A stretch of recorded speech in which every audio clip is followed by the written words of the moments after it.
Hi friend, ಎಲ್ಲ ಹೇಗಿದ್ದೀರಾ? Hope ಚೆನ್ನಾಗಿದ್ದೀರಾ ಅಂತ ಅಂದ್ಕೊತೀನಿ. Welcome back to my YouTube channel. ಇವತ್ತು ನಾನು ಏನು ಮಾಡ್ತಾಯಿದ್ದೀನಿ ಹೇಳಿ, ಎಲ್ರಿಗೂ ಇಷ್ಟ ಆಗೋವಂಥ ರಾಗಿ ದೋಸೆ ಮಾಡ್ತಾಯಿದ್ದೀನಿ. ಸೂಪರಾಗಿರುತ್ತೆ. ಆಹಾ, ಆ ರಾಗಿ ದೋಸೆ ಹಾಕ್ಕೊಂಡು ತಿಂತಾಯಿದ್ರೆ ನಾವು ರಾಗಿ ತಿಂದೇ ಇರೋರು ಕೂಡ ತಿಂತೀವಿ, ಅಷ್ಟು ಸಖತ್ತಾಗಿರುತ್ತೆ. ಬನ್ನಿ ಹೇಗೆ ಮಾಡೋದು ಅಂತ ತೋರಿಸ್ಕೊಡ್ತೀನಿ ನೋಡಿ. ಫೈನಲಾಗಿ ಈ ಥರ ಬಂದಿದೆ. ಇದಕ್ಕೆ ನಾನು ಏನೇನು ಹಾಕಿದೆ, ಏನೇನು ಮಾಡಿದೆ ಅನ್ನೋದನ್ನು ನಾನು ಈಗ ಮುಂದೆ ತೋರಿಸ್ತೀನಿ, ಆಯಿತಾ? ಹಾಗೆ ನನ್ನ ಚಾನಲ್ಗೆ ಯಾರು ಸಬ್ಸ್ಕ್ರೈಬ್ ಆಗಿಲ್ವೋ ದಯವಿಟ್ಟು ನನ್ನ ಚಾನಲ್ಗೆ ಸಬ್ಸ್ಕ್ರೈಬ್ ಆಗಿಬಿಟ್ಟು ಸಪೋರ್ಟ್ ಮಾಡಿ, ಆಯಿತಾ? ಫಸ್ಟು ಇವಾಗ ನಾನು ತಪ್ಪಲೆ ಇಟ್ಕೊಂಡಿದ್ದೀನಿ. ಅದಕ್ಕೆ 1 ಬೌಲಷ್ಟು ನಾನು ರಾಗಿ ಹಿಟ್ಟು ಹಾಕ್ಕೊತಾ ಇದ್ದೀನಿ. ನಿಮಗೆ ರಾಗಿ ಹಿಟ್ಟು ಕ್ವಾಂಟಿಟಿ ಎಷ್ಟು ಬೇಕೋ ನೋಡ್ಕೊಂಡು ಹಾಕ್ಕೊಳ್ಳಿ, ಆಯಿತಾ? ಇದಕ್ಕೆ ನಾನು ಅಕ್ಕಿ ಹಿಟ್ಟು 1 ಕಪ್ ಹಾಕ್ಕೊತಾ ಇದ್ದೀನಿ. ಎಲ್ಲ ಸರಿಸಮ ಆಗಿದ್ದರೆ ನೀಟಾಗಿ ಬರುತ್ತೆ. ಆಮೇಲೆ ದೋಸೆನೂ ನೀಟಾಗಿ ಎದ್ದೇಳುತ್ತೆ. 1 ಕಪ್ಪು ಗೋಧಿ ಹಿಟ್ಟು ಹಾಕ್ಕೊತಾ ಇದ್ದೀನಿ. ಇದಿಷ್ಟು ಹಾಕಿದ್ಮೇಲೆ ಇದಕ್ಕೆ ಸ್ವಲ್ಪ ಜೀರಿಗೆ ಹಾಕಿದ್ರೇ ತುಂಬ ಟೇಸ್ಟ್ ಬರುತ್ತೆ. ಸ್ವಲ್ಪ ಜೀರಿಗೆ ಹಾಕ್ಕೊಂಬಿಡೋಣ. ಇದಕ್ಕೆ ಸ್ವಲ್ಪ ನಮಗೆ ಉಪ್ಪು ಎಷ್ಟು ಬೇಕೋ ರುಚಿಗೆ ನೋಡಿಕೊಂಡು ಉಪ್ಪು ಹಾಕ್ಕೊಳ್ಳಿ, ಆಯಿತಾ? ಇದಿಷ್ಟು ಹಾಕಿಬಿಟ್ಟು ಉಪ್ಪು ಸ್ವಲ್ಪ ಕಮ್ಮಿ ಅನ್ನಿಸ್ತು ನನಗೆ, ಅದಕ್ಕೆ ಇನ್ನೊಂದು ಚೂರು ಹಾಕ್ಕೊಂಡೆ. ಇದೆಲ್ಲ ಹಾಕ್ಕೊಂಡು ಸ್ವಲ್ಪ ನೀರು ಹಾಕ್ಕೊಂಡು, ನೀರು ಅಷ್ಟೇ ನೋಡಿಕೊಂಡು ದೋಸೆಗೆ ಎಷ್ಟು ಬೇಕೋ ಅಷ್ಟು ನೋಡ್ಕೊಂಡು ಹಾಕ್ಕೊಳ್ಳಿ, ಆಯಿತಾ? ಇವಾಗ ಚೆನ್ನಾಗಿ ಕಲಿಸ್ಕೊಬಂದ್ಬಿಡ್ತೀನಿ ಬನ್ನಿ. ನೋಡಿ ಈ ಥರ ಕಲಿಸಿದ್ದೀನಿ. ನೀವು ಈ ಥರ ಕಲಸೋದಕ್ಕೆ ಕೈ ಹಾಕಿ ಕಲಿಸಿದ್ರೇ ಚೆನ್ನಾಗಿರುತ್ತೆ. ನಾನು ನೀಟಾಗಿ ಕೈಯಲ್ಲಿ ಹಾಕಿ ನೀಟಾಗಿ ಗಂಟಿಲ್ದೇ ಇರೋಂಗೆ ನೋಡಿ ಈ ಥರ ಕಲಸಿ ಇಟ್ಕೊಂಡಿದ್ದೀನಿ. ನಾವು ಸುಮ್ಮನೆ ಹಂಗೆ ಸೌಟಲ್ಲಿ ಹಿಂಗೆ ತಿರುಗ್ತೀನಿ ಅಂದರೆ ಅದು ಇಷ್ಟು ನೀಟಾಗಿ ಬರೋದಿಲ್ಲ, ಆಯಿತಾ? ಇದಕ್ಕೆ ನಾನು ಈರುಳ್ಳಿನ ಚಿಕ್ಕ ಚಿಕ್ಕದಾಗಿ 2 ದಪ್ಪ ಈರುಳ್ಳಿ ಹಾಕ್ತಾಯಿದ್ದೀನಿ. ಇದನ್ನು ಸ್ವಲ್ಪ ಚೆನ್ನಾಗಿ ಅಲ್ಲಾಡಿಸ್ಬಿಡೋಣ, ಆಯಿತಾ? ಇವಾಗ ಇದನ್ನು ಕೂಡ ಚೆನ್ನಾಗಿ ಅಲ್ಲಾಡಿಸ್ಬಿಟ್ಟು ಇದಕ್ಕೆ ನಾನು ನೋಡಿ ಈ ಥರ ಮಾಡಿದ್ದೀನಿ ನೋಡಿ.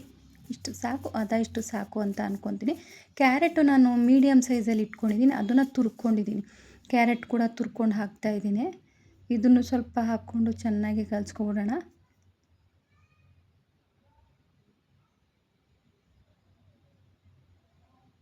ಇವಾಗ ಇದಕ್ಕೆ ನಾನು ಸಬ್ಬಕ್ಕಿ ಸೊಪ್ಪು ಇಟ್ಕೊಂಡಿದ್ದೀನಿ. ಸಬ್ಬಕ್ಕಿ ಸೊಪ್ಪು ಚೆನ್ನಾಗಿ ವಾಶ್ ಮಾಡಿ ಚಿಕ್ಕ ಚಿಕ್ಕದಾಗಿ ಕಟ್ ಮಾಡಿ ಇಟ್ಕೊಂಡಿದ್ದೀನಿ. ಅದು ಒಂದು ಚೂರು ಹಾಕ್ಕೊಂಡಿದ್ದೀನಿ ಅಷ್ಟೇ, ಜಾಸ್ತಿ ಹಾಕ್ಕೊಂಡಿಲ್ಲ.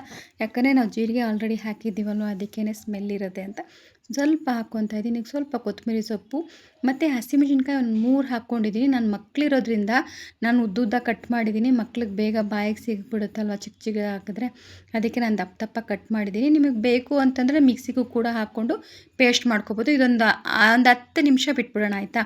10 ನಿಮಿಷ ಬಿಟ್ಟು ನಾನು ಇವಾಗ ತವ ಇಟ್ಟಿದ್ದೀನಿ. ತವ ಸ್ವಲ್ಪ ಬಿಸಿಯಾಗಲಿ. ನೋಡಿ, ನಾನು ಈರುಳ್ಳಿ ಇರುತ್ತಲ್ಲ, ಈರುಳ್ಳಿ ಮುಂದೆ ತುದಿನ ಕಟ್ ಮಾಡಿ ಅದೊಂದು ಸ್ಟಿಕ್ಕಿಗೆ ಹಾಕಿ ಈ ಥರ ಎಣ್ಣೆ ಹಾಕಿ ಸವರ್ತೀನಿ. ಆವಾಗ ನಮಗೆ ದೋಸೆ ಕೆಳಗಡೆ ಏನಂತಾರೆ ಅಂಟ್ಕೊಳ್ಳಲ್ಲ. ಇವಾಗ ಸ್ವಲ್ಪ ಬಿಸಿ ಆಗಲಿ. ಇವಾಗ ಹಾಕ್ಕೊಂಬಿಡೋಣ ಬನ್ನಿ. ನೀಟಾಗೆಲ್ಲ ಅಲ್ಲಾಡಿಸ್ಬಿಡೋಣ. ನಾನು ಒಂದೇ ಸೌಟು ಹಾಕೋದಾಯ್ತಾ, ಒಂದೊಂದು ಸೌಟೆ ಹಾಕ್ತೀನಿ. ಇವಾಗ ನೀಟಾಗಿ ಅಗ್ಲಕ್ಕೆ ಮಾಡ್ಕೊಬಿಡೋಣ. ತೆಳ್ಳಗೆ ನಿಮ್ಗೆ ಎಷ್ಟು ಬೇಕೋ ಅಷ್ಟು ನೋಡ್ಕೊಂಡು ಹಾಕ್ಕೊಳ್ಳಿ. ನೋಡಿ ಇವಾಗ ನೀಟಾಗಿ ಎಲ್ಲ ಕಡೆ ಸ್ಪ್ರೆಡ್ ಮಾಡೋಣ. ಇವಾಗ ಇದಕ್ಕೆ ಸ್ವಲ್ಪ ಎಣ್ಣೆ ಹಾಕ್ಕೊಂಬಿಡೋಣ. ಎಣ್ಣೆ ಹಾಕ್ಕೊಂಡ್ರೆ ನೀಟಾಗಿ ಬರುತ್ತೆ, ಇಲ್ಲ ಅಂದರೆ ಅಂಟ್ಕೊಬಿಡುತ್ತೆ. ಅದಕ್ಕೋಸ್ಕರ ಎಣ್ಣೆ ಸ್ವಲ್ಪ ಹಾಕ್ಕೊಂಡು ತಟ್ಟೆ ಮುಚ್ಚಿಬಿಡೋಣ, ಆಯಿತಾ? ತಟ್ಟೆ ಮುಚ್ಚಿಬಿಟ್ಟು ಒಂದು ಸ್ವಲ್ಪ ಹೊತ್ತು ಬಿಡೋಣ ಅಷ್ಟೇ. ಅದು ಎಷ್ಟು ಬೇಯಬೇಕು ಗೊತ್ತಾಗುತ್ತಲ್ಲ ನಿಮಗೆ, ದೋಸೆ ಬೇಯೋದು ಗೊತ್ತಾಗುತ್ತಲ್ವ? ಇಷ್ಟ ಆದರೆ ಸಾಕು. ಇವಾಗ ನಾವು ಇದನ್ನು ತಿರುವಾಕೋಣ. ಒಬ್ಬೊಬ್ಬರು ತಿರುವಾಕೋದಿಲ್ಲ. ನಾನಂದರೆ ಈರುಳ್ಳಿ ಎಲ್ಲ ಹಾಕಿದ್ದೀನಲ್ಲ, ಅದು ಬೇಯಬೇಕಲ್ವ, ಅದಕ್ಕೋಸ್ಕರ ತಿರುವಾಕೋಣ. ಈಗ ನೋಡಿ ಎಷ್ಟು ಚೆನ್ನಾಗಾಗಿದೆ ನೋಡಿ ಅಲ್ವಾ? ತುಂಬ ಚೆನ್ನಾಗಿದೆ ನೋಡಿ. ಹಿಂದೆನೂ ಎಷ್ಟು ಕ್ರಿಸ್ಪಿಯಾಗಿ ಬಂದು, ನಾನು ಇದಕ್ಕೆ ಎಕ್ಸ್ಟ್ರಾ ಏನೂ ಹಾಕೇ ಇಲ್ಲ. ಒಂದು ಸೋಡಾ ಹಾಕಿಲ್ಲ, ರವೆ ಹಾಕಿಲ್ಲ, ಏನೂ ಹಾಕಿಲ್ಲ. ಎಷ್ಟು ಚೆನ್ನಾಗಿ ಬಂದಿದೆ ನೋಡಿ ಕ್ರಿಸ್ಪಿಯಾಗಿ. ತಿಂತಾಯಿದ್ರೆ ಮಾತ್ರ ಸೂಪರಾಗಿತ್ತು. ಬೆಳಗ್ಗೆ ನಾಷ್ಟಕ್ಕೂ ಕೂಡ ಇದೇ ಮಾಡಿದ್ನಲ್ವ.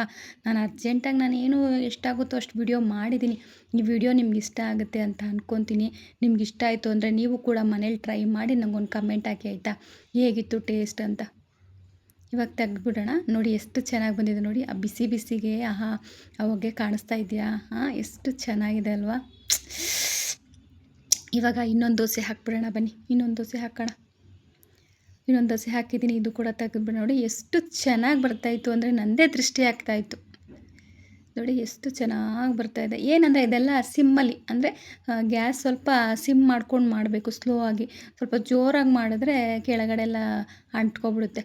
ಇದೊಂದು ರೆಸಿಪಿ ನಿಮ್ಗಿಷ್ಟ ಆಗಿದೆ ಅಂತ ಅಂದ್ಕೊತೀನಿ. ನಿಮ್ಗಿಷ್ಟ ಆಗಿತ್ತು ಅಂದರೆ ನನ್ನ ಚಾನಲ್ ಸಬ್ಸ್ಕ್ರೈಬ್ ಮಾಡ್ಕೊಂಡು ನೋಡಿ ಆಯಿತಾ. ನೆಕ್ಸ್ಟ್ ಒಳ್ಳೆ ಇದೇ ಥರ ಅಡುಗೆಯೊಂದಿಗೆ ನಿಮ್ಮ ಮುಂದೆ ಹಾಜರಾಗ್ತೀನಿ. ಅಲ್ಲಿವರೆಗೂ ಥ್ಯಾಂಕ್ ಯು ವೆರಿ ಮಚ್. ಆಹಾ! ಇದನ್ನು ಕಟ್ ಮಾಡ್ಕೊಂಡು ತಿಂತಾ ಇದ್ದರೆ ಹೇಳಿದ್ರೆ ಆಗೋದಿಲ್ಲ. ನೀವು ಮಾಡಿ ತಿಂದು ನೋಡಿದ್ರೆ ನಿಮ್ಗೆ ಗೊತ್ತಾಗುತ್ತೆ ಟೇಸ್ಟ್ ಅಂದ್ಕೊತೀನಿ. ಸೂಪರಾಗಿತ್ತಪ್ಪ, ನಿಜ ಸಕ್ಕತ್ತಾಗಿತ್ತು. ಏನು ಗೊತ್ತಾ, ರಾಗಿನೇ ಅಲ್ವಾ. ಯಾರು ತಿನ್ನದೇ ಇದ್ದರೂ ಕೂಡ ರಾಗಿನ ಈ ಥರ ಯೂಸ್ ಮಾಡ್ಕೊಂಡು ತಿನ್ನಿ ಆಯಿತಾ. ತುಂಬ ಚೆನ್ನಾಗಿರುತ್ತೆ. ಒಬ್ಬೊಬ್ಬರು ರೊಟ್ಟಿ ಕೂಡ ಹಾಕ್ತಾರೆ, ಅದು ಕೂಡ ತುಂಬ ಚೆನ್ನಾಗಿರುತ್ತೆ. ಆ ರೊಟ್ಟಿನೂ ಕೂಡ ನಾನು ನೆಕ್ಸ್ಟ್ ವೀಡಿಯೋದಲ್ಲಿ ತೋರಿಸ್ತೀನಿ. ಅಲ್ಲಿವರೆಗೂ thank you very much. Bye take care.